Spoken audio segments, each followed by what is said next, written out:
जब हम एक्सरसाइज करते हैं तब जो इन्वॉल्व्ड मसल्स है वो कॉन्ट्रैक्ट करती है और उस कॉन्ट्रैक्शन के लिए उन मसल्स को एनर्जी चाहिए होती है। अभी सवाल ये है कि ये एनर्जी आती कहाँ से है? फूड यानी भोजन से। ऑफ कोर्स भोजन से। शरीर की एनर्जी का मेन सोर्स भोजन ही है, लेकिन भोजन को पहले डाइजेस्ट होने में, फिर शरीर में एब्जॉर्ब होने में और फिर एनर्जी के रूप में इस्तेमाल होने में घंटों लग जाते हैं। लेकिन इन मसल्स को इंस्टेंटली यह एनर्जी कहाँ से मिल पाती है? इसका उत्तर है एटीपी, मतलब एडेनोसिन ट्राइफॉस्फेट। हाय, मैं फिजिकल एजुकेशन में असिस्टेंट प्रोफेसर कौशिक चक्रवर्ती हूँ और इस वीडियो में हम बात करेंगे कि एटीपी क्या है, इसकी स्ट्रक्चर कैसा है, इससे एनर्जी रिलीज कैसे होती है, शरीर में कितना एटीपी स्टोर रहती है, कितना एटीपी यूज होते रहती है और कितना एटीपी बनते रहती है। फिजिकल हो या फिर बायोलॉजिकल, हमारे शरीर की लगभग सारे एक्टिविटीज के लिए एनर्जी की जरूरत होती है।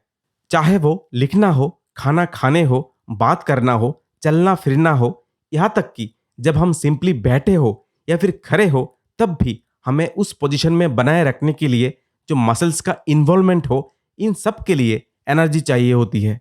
इवन हमारे हार्ट की पंपिंग के लिए, लंग्स को फुलाए जाने के लिए भी एनर्जी की आवश्यकता होती है। एक्टिविटी बढ़ने के साथ साथ, जैसे कि एक्सरसाइज के दौरान, एनर्जी की रिक्वायरमेंट भी बढ़ने लगती है। यह एनर्जी एडेनोसिन ट्राइफॉस्फेट नाम के एक केमिकल कंपाउंड के ब्रेकडाउन से ही इंस्टेंटली हमारे शरीर को मिल पाती है।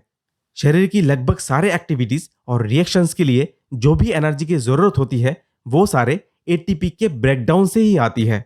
किसी भी भोजन से ये इंस्टेंट एनर्जी डायरेक्ट रिलीज नहीं हो सकता, इसके लिए उसे पहले एटीपी में कन्वर्ट होना जरूरी है।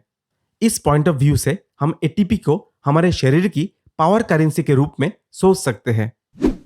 स्ट्रक्चरली एटीपी एक कार्बन नाइट्रोजन बेस एडेनिन, एक 5 कार्बन शुगर राइबोस और 3 फॉस्फेट से बनती है। जब आखिरी का फॉस्फेट ग्रुप बाकी कंपाउंड से अलग हो जाता है तब भारी मात्रा में एनर्जी रिलीज होती है और ये एनर्जी फिर फिजिकल और बायोलॉजिकल एक्टिविटीज में इस्तेमाल होती है। एक फॉस्फेट एटीपी से अलग होने के बाद जो कंपाउंड शेष रह जाती है उसे एडीपी यानी एडेनोसिन डाइफॉस्फेट कहा जाता है। 2 फॉस्फेट एटीपी से अलग होने के बाद जो अवशेष कंपाउंड है उसे एएमपी यानी एडेनोसिन मोनोफॉस्फेट कहा जाता है।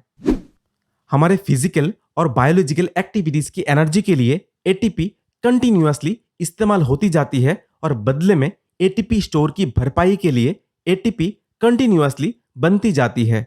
नॉर्मल रेस्टिंग कंडीशन में हमारे पूरे शरीर में लगभग 100 ग्राम एटीपी होती है, जो सिर्फ कुछ ही मिनट्स के नॉर्मल फिजियोलॉजिकल एक्टिविटीज के लिए एनर्जी रिलीज में ही खत्म हो जाती।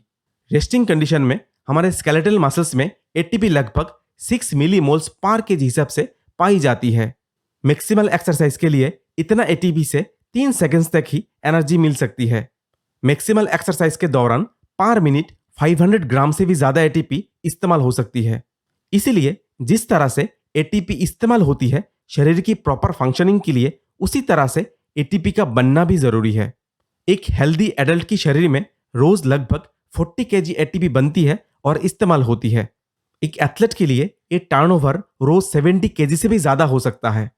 एटीपी के बारे में आज बस इतना ही। मिलते हैं अगले वीडियो में।